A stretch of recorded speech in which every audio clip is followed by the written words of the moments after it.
Welcome back to another episode of Train for Life Fitness Podcast. Yeah, it's great to be here and dive into this one. So, I was actually sitting at lunch today, just staring at this massive plate of food, and I had this really weird thought.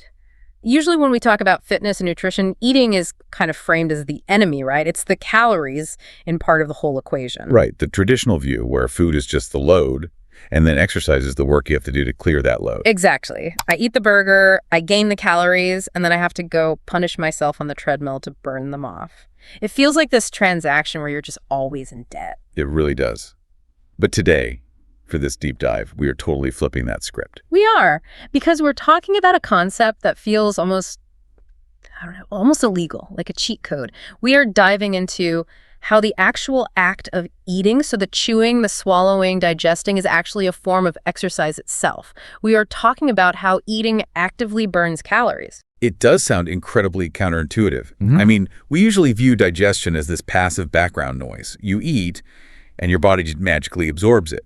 But biologically speaking, digestion is a heavy industrial process. It is work. And where there is work, there is energy expenditure. Right, and we are talking about the thermic effect of food, or TIF.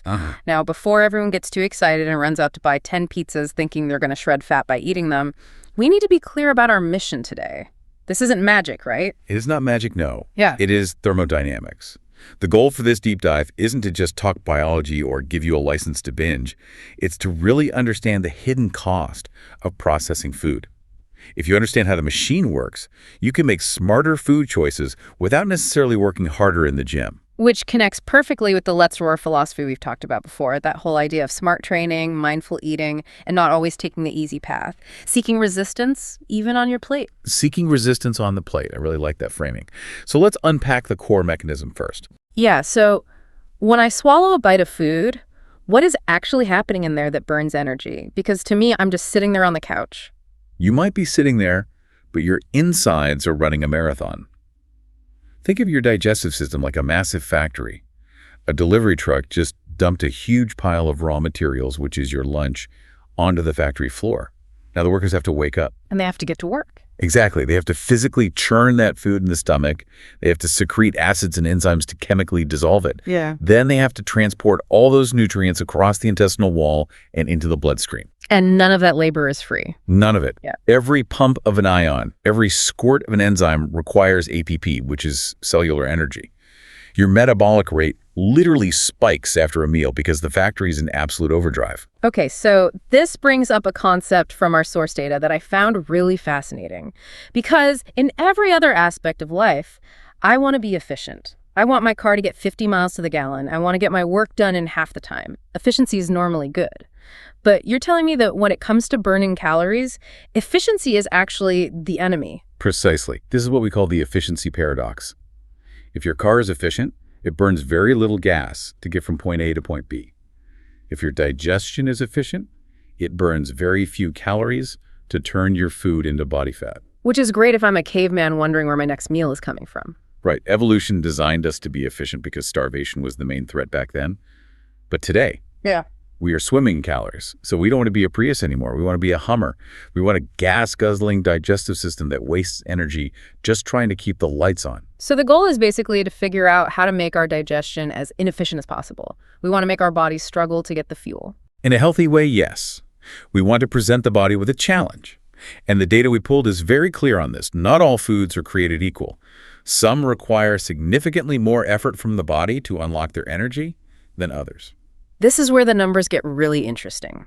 Let's break down the macronutrients. We've got protein, carbs, and fats.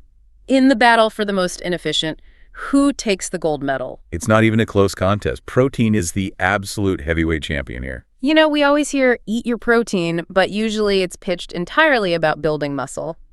But here we're talking about the metabolic burn. The source facts are wild, something like a 20 to 30% thermic effect. That's the data, yes. Protein sits at a 20 to 30% burn rate. Let's put that into a real-world scenario for the listener because percentages can feel a bit abstract. Let's say you sit down and eat a steak or some eggs or legumes if you're plant-based. And let's say that meal is exactly 100 calories of protein. Okay, so you consume those 100 calories.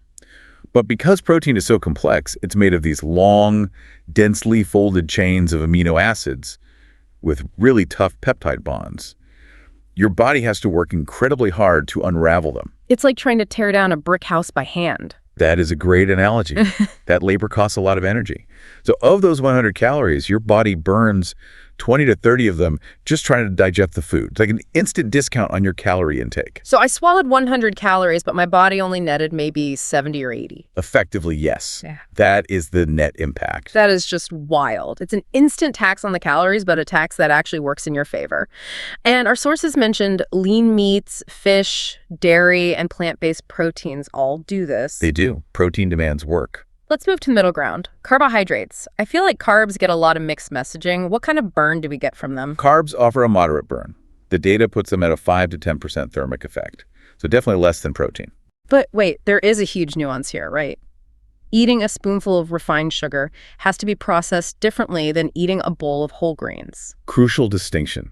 And this goes back to our core mission of choosing resistance. If you eat refined sugar or white flour, the work has already been done for you before it even enters your mouth. The molecules are incredibly simple. Your body absorbs them almost instantly. So that puts you on the very low end of that burn rate. Right, maybe 5% or even less. But if you eat fiber-rich carbohydrates, things like vegetables, legumes, whole grains, the body has to deal with that complex fiber matrix. And humans can't actually digest fiber, right? We can't.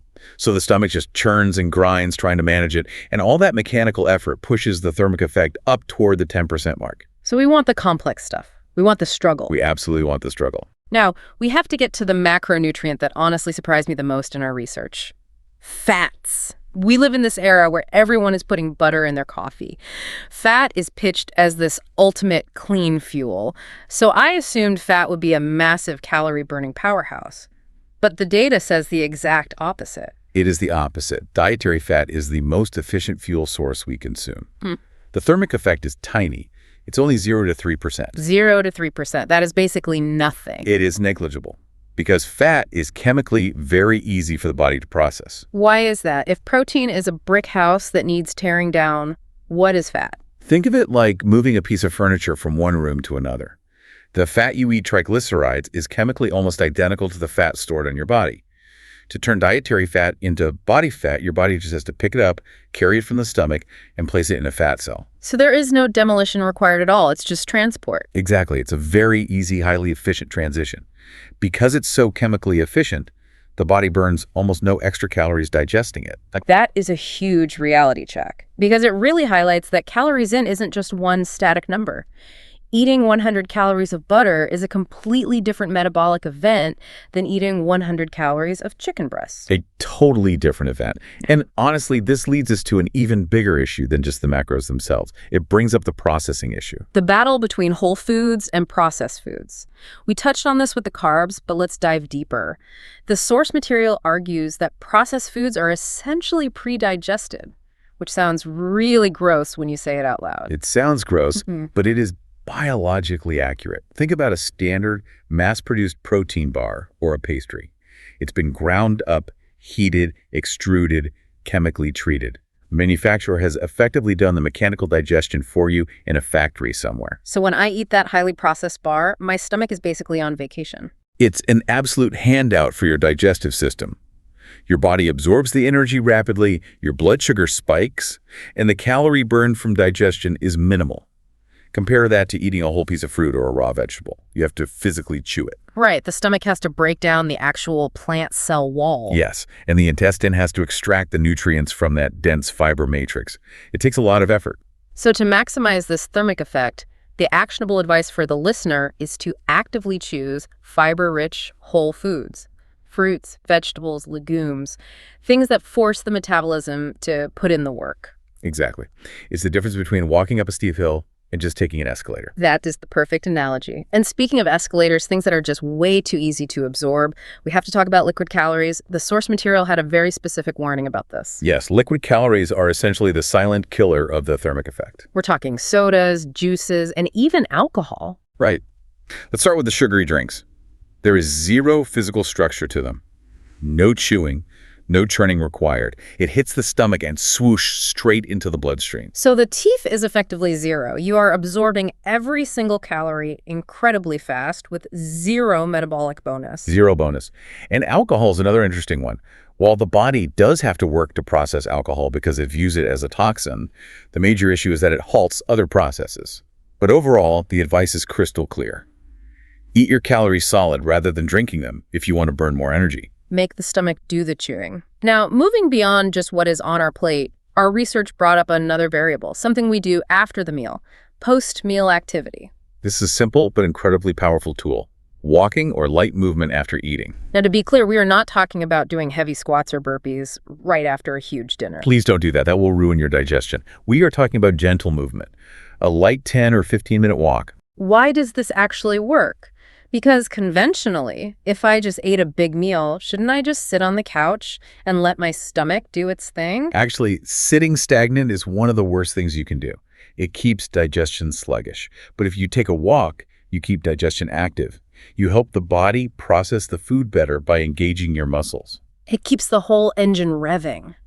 But I feel like we need to do a reality check here, because we've been talking about burning calories by eating, and I can easily hear someone thinking, great, I'll just eat 5 steaks, take a quick walk, and I'll be shredded by the weekend. I really wish it worked that way, but we have to be realistic. TF is not a magic trick for weight loss. You cannot eat your way to a calorie deficit just by relying on the thermic effect. You cannot. It is a slight boost to your metabolism. It's a bonus. But if you are eating 4,000 calories of clean protein and whole foods, you are still overeating. The laws of physics still apply. So what's the actual strategy then? If it's just a slight boost, why does it matter? Because it is about accumulation over time. Making smart choices that add up. 100 extra calories burned here, another 50 there. You stack those up day after day, month after month, and that slight boost becomes a very significant advantage. It's playing the long game, which transitions us perfectly into the philosophy behind all this data. The Let's Roar philosophy. It really comes down to connecting with your values and listening to your body. It does. There is a quote from the source material that sums this up beautifully. Once a lion, always a lion. I love that. It is about mindset. It's about unleashing your inner potential through sheer discipline, not just in your training, but in how you eat. It's synthesizing the biology with the mindset, treating every single meal as an opportunity to fuel your body in the best way possible, not just the easiest way. Exactly. A lion doesn't look for the escalator. A lion doesn't look for the ultra-processed, soft food that takes zero effort to digest. The lion welcomes the resistance because the resistance makes them stronger. High protein, whole foods, mechanical work. That is such an empowering way to look at your plate. You aren't restricting yourself. You are actively choosing to challenge your internal engine. You are managing the factory. You get to decide how hard those workers have to work. So let's recap the main takeaways for you listening at home so you can actually put this into practice today. First, prioritize protein. Aim for that 20 to 30% burn. It is the heavy lifter of your metabolism. Second, stick to whole foods. Avoid the processed stuff that acts like an escalator for your calories. Make your body break down the fiber. Third, avoid liquid calories. Eat your calories solid. And finally, move after your meals. Take that 10-minute walk to keep the digestion active and the engines running. It is a solid, actionable checklist. You know, we always like to leave you with a final thought to explore on your own. And as we wrap up this deep dive, the thing that sticks with me is that word efficiency. In a world that values speed and ease above almost everything else, we try so hard to outsource our work. We really do. We want the meal replacement shakes, the pre-chopped, pre-digested convenience foods. But perhaps the real key to health is actually slowing down, giving our bodies a challenge, choosing foods that demand effort. So the next time you sit down to eat, ask yourself, is this food doing the work for me, or am I making my body do the work it was designed to do? It is a phenomenal perspective. Challenge the body. Well, my brain is definitely burning some calories processing all of this. Thank you for listening. Don't forget to subscribe. And meantime, let's roar.